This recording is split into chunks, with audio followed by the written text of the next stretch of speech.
This channel does not promote any violent, harmful, or illegal activities. All content provided by this channel is meant for an educational purpose only.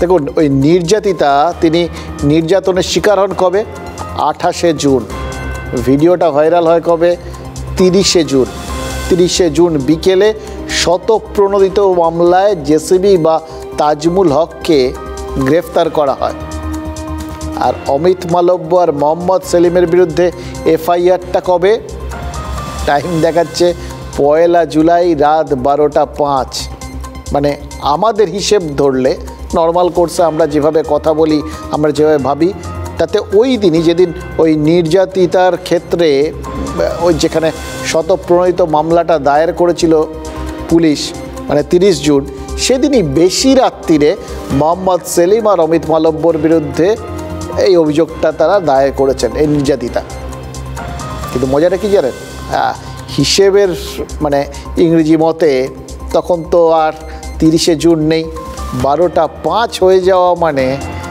1 July হয়ে গেছে এবার কেন এরকম ডেটের কথাটা নিয়ে এত টানাটানি করছি এটা বুঝতে চাইছেন তো আপনারা তো ভাবছেন যে এই যে মানে যারা শেয়ার করেছিলেন তাদের বিরুদ্ধেই অভিযোগ দায়ের করা হলো এটাই কি অবাক হওয়ার জন্য যথেষ্ট নয় এটাই কি যথেষ্ট নয় ঘোরপ্যাচের জন্য আরও ঘোরপ্যাচ করার কি দরকার মানে কেন এই 30শে জুন আর 1 জুলাই নিয়ে টানাহেঁচড়া করছে কারণ আছে মানে জেসিবিকে গ্রেফতারের মাত্র কয়েক ঘন্টা পর মোহাম্মদ সেলিম আর মালব্যর বিরুদ্ধে যে অভিযোগ দায়ের হয়েছে তার মধ্যে অনেক ফারাক আছে সেই ফারাকটা বুঝলেই বুঝবেন রাত 12টার পরেই মামলাটা রুজু হলো কেন এটা কি ধরে নিতে পারে একটা কার্যকারণ সম্পর্ক আসল কারণ সত্যি সেটা নাও হতে পারে কারণটা কি সেটা পুলিশ জানে কিন্তু রাত 12টা পেরিয়ে যাওয়ার পর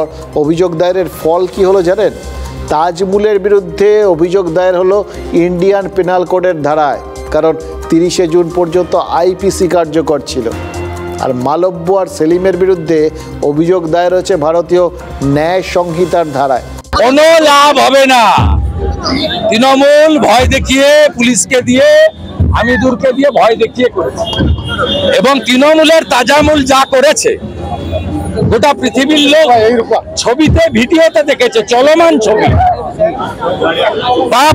বাপ কেউ ছাড়ে না আমি চিফ সেক্রেটারিকে লিখেছি কোচবিহার এবং চোপড়ার ঘটনা সিবিআই চাই চিফ সেক্রেটারি সিবিআই না দিলে আইনের দ্বারস্থ হব উনি মনে করেছেন মোহাম্মদ সেলিমকে এফআইআর করে দিয়ে ভয় দেখাবেন শাক দিয়ে মাছ ঢাকা যাবে না পচা মাছের দুর্গন্ধ বেরোচ্ছে এটা একটা স্ট্যান্ডার্ড অপারেটিং প্রসিজিওর যেখানে মানুষের কণ্ঠস্বরকে রোধ করা হয় সেখানে নির্যাতিত যে হচ্ছে যে আক্রমণ যার উপরে হচ্ছে সে যাতে কণ্ঠ সোচ্চার না করে সেই নির্যাতিতাকে দিয়েই অভিযোগ করাতে হবে তাতে লাভ হচ্ছে একটাই যে তাকে কিছুটা পুরো ঘর দেবে টাকা দেবে 100 দিনের কাজ দেবে কিছুটা দেবে লোভ বা ভয় অন্তত পাড়ায় থাকতে দেবে বা যে সম্পর্ক নিয়ে ওদের আপত্তি ছিল সেই সম্পর্কটাকে মেনে নেবে যে মহিলা তার তো অধিকার আছে তার বক্তব্য জানিয়ে তার দৃষ্টিভঙ্গিতে তার মতো করে আইনের কাছে যাওয়া গেছেন পুলিশ তার ভূমিকা নিগৃহীতার বক্তব্য শুনেছে যা করার করেছে এবং তারপর যাদের বিরুদ্ধে অভিযোগ তাদের যদি আইনসম্মতভাবে যা বলার আছে তারা মামলার সংশ্লিষ্ট পর্যায়ে বা স্টেজে সেগুলো তারা বলবেন সামাজিক অপরাধ এর বিরুদ্ধে কাজ করতে হবে কিন্তু এই সামাজিক অপরাধ কিভাবে ঘটেছে ইনভেস্টিগেশনটা করতে দিতে হবে আপনি ইনভেস্টিগেশনের আগেই এর মধ্যে রাজনীতি নিয়ে চলে আসছে অনেকগুলো ঘটনা দেখা গেছে যে কোনো পারিবারিক ব্যাপার থাকতে পারে অন্য কোনো বিষয় থাকতে পারে সেখানে রাজনীতি এনে রাজনৈতিক দল ধর্ষণ করছে বাংলাকে এইভাবে কালিমালিপ্ত করছে খুবই আনফর্চুনেট কোনটা যে আনফর্চুনেট আমরা শুধু একটা জিনিস বুঝতে পারছি জানেন তো যে আপনারা যদি রাজনীতিক একবার হতে পারেন না তাহলে কোনোদিন কোনো কিছুতে অবাক হবেন না মানে রাজনীতিক হওয়ার প্রথম এবং প্রধান শর্ত হচ্ছে কোনো কিছুতে অবাক হওয়া চলবে না অথচ দেখুন এই চোপড়ার বিধায়ক হামিদুর রহমান তিনি বলেছেন যে সেই সময় বলেছিলেন মহিলা আর ছেলেটি অন্যায় করেছে তাই শাস্তি পেয়েছে তার মনে হচ্ছে ওই যেটা বললেন আর কি যে কুণাল ঘোষ যার যেটা মনে হবে তারা তো সেটা বলবেনই, অধিকার রয়েছে। তা হামিদুল রহমানের সেটা অধিকার ছিল, তার মনে হচ্ছিল ছেলেটি এবং মেয়েটি যারা মার খেয়েছিল আর কি, নিগৃহীত হয়েছিল তারাই অন্যায় করেছে, তাই শাস্তি পেয়েছেন। তিনি বলেছেন, নারী আর শিশু কল্যাণ মন্ত্রী বলেছেন যে পারিবারিক ব্যাপারেও রাজনীতি ঢুকে পড়ে ধর্ষণ করছে, এই সমস্ত ব্যাপারগুলো বলেছেন। দেখুন, এগুলোর কোনটার সাথে যে কোনটার কি সম্পর্ক রয়েছে এটা না সিরিয়াসলি রাজনৈতিক নেতারাই বলতে পারবেন। এগুলো আমাদের স্বাভাবিক বুদ্ধিতে মাঝে মধ্যে ব্যাখ্যাও করতে পারি না, জানেন তো। আমাদের শুধু প্রশ্ন করতে পারি যে ভোটের মুখে ব্যাপার স্যাপারগুলো সব বদলে যাচ্ছে নাকি। যদি পারিবারিক ব্যাপারই হয়, কোনো মহিলাকে পারিবারিক ব্যাপারে রাস্তায় ফেলে পেটানোর অধিকার জন্মায় কি? রাস্তা ছেড়ে দিন, ঘরের মধ্যে পেটানোর অধিকার জন্মায় কি? তাহলে তো ওই ন্যায় সংহিতায় যে নারী নিগ্রহ বিরোধী ধারাগুলো রয়েছে সেগুলো রাখা হলো কেন? যখন চেঞ্জ হয়েছিল, আজকের দিনে যখন ধ্যান ধারণা বদলে গেছে, এগুলোকেও অ্যালাউ করে দিলেই হতো। দেখুন, এই ধরনের টুইস্ট না, মানে কাহানি মে টুইস্ট, এই যা দেখছি এগুলো সচরাচর কিন্তু ভোটের মুখেই বেশি করে আছে, জানেন তো। দেখুন, সন্দেশখালিতে সেখানে যেরকম স্টিং অপারেশনের আত্মপ্রকাশ হয়েছিল ওই ভোটের মুখে, আর তার সঙ্গে সাজানো তত্ত্বের যা অবতারণা ঘটেছিল, কিন্তু সেই স্টিং অপারেশন সেটাও কিন্তু ভাইরাল হয়েছিল। অপারেশনটা কে কেন করেছিল সেটা এখনও জানা যায়নি, তবে ভোট মিটলেও সন্দেশখালি কিন্তু ঠান্ডা করা যাচ্ছে না। এটা এখন রাজ্যকে জ্বালাবে বুঝতে পারছি।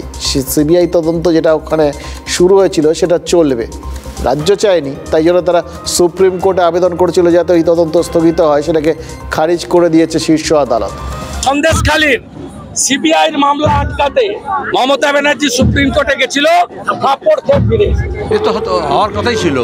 কারণ একটা অপরাধ যদি হয় সংগঠিতভাবে দীর্ঘদিন ধরে মুক্তাঞ্চল তৈরি করে, স্মাগলিং বলো, বেআইনি অস্ত্র কারবার বলো, তারপরে নারী নির্যাতন বলো, জমি দখল বলো, সরকারি টাকা নয় জনগণের টাকা খরচ করে সরকার কেন অপরাধীকে বাঁচানোর জন্য তদন্তকে লোপাট করার চেষ্টা করবে? সিবিআই তদন্ত এটা হোক, কোনো অসুবিধা নেই। বিভিন্ন স্টিং অপারেশনসগুলোও যাতে আসে, যেটা এসছে অ্যাজ এভিডেন্স সোশ্যাল মিডিয়াতে, সেটাও যেন কর্ণপাত না করে। সুপ্রিম কোর্ট যা বলেছে তার উপরেই কাজ হবে। আজকে বাংলার মানুষ জেনে গেছে যে ওই একটি মানুষ যাকে বাঁচাবার আপনি চেষ্টা করছেন তার পিছনে বড় মাথাটা কে। যদি সিবিআই হাতে তদন্ত থাকে তাহলে সিবিআই কি গঙ্গাধর কয়ালকে জেরা করবে?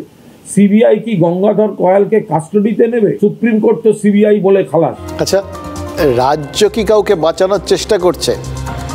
এই প্রশ্নটা আমরা করছি, এটা সুপ্রিম কোর্ট করেছে ওই সন্দেশখালী মামলায়।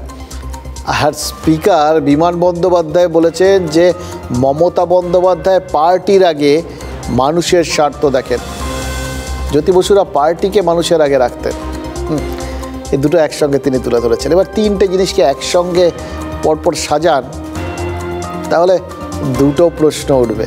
মানে প্রথম দুটো প্রসঙ্গ পাশাপাশি রাখলে একটা ঝটকা লাগবে, এবং তৃতীয় প্রসঙ্গটা অর্থাৎ জ্যোতি বসুর প্রসঙ্গটা যদি আসে একসঙ্গে দেখেন, তাহলে গোটা ব্যাপারটা একটা পলিটিক্যাল স্টেটমেন্ট লাগবে যে কোথাও গিয়ে, এটাও তো ভোটের বাজার, তার আগে আর কি, যে কোথাও গিয়ে ওই পার্টিটা এরকম, ওই পার্টির নেতা এরকম, এই আমাদের নেত্রী এরকম একটা তুলনামূলক বিশ্লেষণ লাগবে। আর তারপর মনের মধ্যে একটা প্রশ্ন উঠবে যে হঠাৎ জ্যোতি বসু কোত্থেকে এলেন। মানে ঠিক যেরকম অমিত মালব্য বা মোহাম্মদ সেলিম ওই চোপড়ার ঘটনা ত্রিসীমানায় ছিলেন না, অথচ তারা অভিযুক্ত হয়ে গেলেন, ঠিক সেই রকমভাবে যে এই মুহূর্তে তো জ্যোতি বসু কোনো কিছুতে নেই, তাহলে হঠাৎ তাকে টেনে আনা হলো কেন? আসলে রাজ্যের সবচেয়ে বেশি সময়ের মুখ্যমন্ত্রীর আজ জন্মদিন, বিধানসভায় তার ছবিতে মালা দেওয়ার অনুষ্ঠান ছিল। অবিভক্ত ভারতে যে বিধানসভার প্রথম অধিবেশনে সদস্য ছিলেন জ্যোতি বসু, যার ছেঁড়া জামা পরে বিধানসভায় ঢোকা এখনও রাজ্য রাজনীতির একটা অবিস্মরণীয় ঘটনা। তিনি মৃত্যুর 14 বছর পর সেই বিধানসভায় নিজের জন্মদিনে এই ধরনের মূল্যায়নের মুখে পড়বেন, এটা কখনো ভাবতে পেরেছিলেন জ্যোতি বসু? যে তিনি মানুষকে কিভাবে দেখতেন সেটা এত বছর পর তার জন্মদিনে কাটাছেঁড়া হবে। আসলে সমস্ত কিছুই আজকের দিনে না সব সম্ভব। আমি দেখেছি যদিও যেভাবে আমাদের রাজ্য পরিচালনা করার ক্ষেত্রে অত্যন্ত গুরুত্বপূর্ণ ভূমিকা গ্রহণ করেছিলেন, মানবিক মুখ্যমন্ত্রী এবং উন্নয়নের দৃষ্টিভঙ্গি যা মুখ্যমন্ত্রী মমতা বন্দ্যোপাধ্যায় দেখাচ্ছে, উনি চান মানুষের পাশে থেকে মানুষের জন্য কাজ করতে। ওরা যেমন পার্টিটাকে গুরুত্ব দিতেন যে সিপিএম পার্টি আগে থাকবে, তারপর মানুষ, তারপর উন্নয়ন, কিন্তু মুখ্যমন্ত্রীর দৃষ্টিভঙ্গি সম্পূর্ণ বিপরীত, যে আগে মানুষ তারপর দলীয় যা রাজনীতি আছে। আচ্ছা, একজন তিনি প্রশাসক ছিলেন, তিনি বিধায়ক ছিলেন, তিনি সংসদের রাজনীতিতে দীর্ঘদিন ধরে একেবারে ব্রিটিশ জমানা থেকে স্বাধীন ভারতে সবচেয়ে বেশি বড় সময়কার রেকর্ড এই বিধানসভায় ছিলেন। তাহলে সেখানে দাঁড়িয়ে তাকে যদি সম্মান জানাতে হয়, স্পিকার সে সম্মান জানাতে পারেন। তার জন্য তাকে মমতা ব্যানার্জির সঙ্গে তুলনা করে অসম্মান করা কী মানে আছে? কেউ করে কখনো? এই দেশটা আমি করে? আর এদের এই তৃণমূলের অভ্যাস হয়ে গেছে, স্পিকার হয়ে গেলেও সে কোনো কথা, কোনো সেন্টেন্স বলতে পারবে না তার মধ্যে মমতা ব্যানার্জির নাম যদি না গুঁজে দেয়। না না, এটা আবার একটা অন্য বিষয় আছে। দেখুন, আমরা কে বলেছেন কি বলেছেন সেগুলোর মধ্যে যাচ্ছি না, কিন্তু একটা জিনিস বুঝতে পারছি যে মমতা বন্দ্যোপাধ্যায়ের তুলনা করার জন্য এখনও ইয়ার্ড মার্ক হিসেবে বিবেচ্য হচ্ছেন কিন্তু জ্যোতি বসু।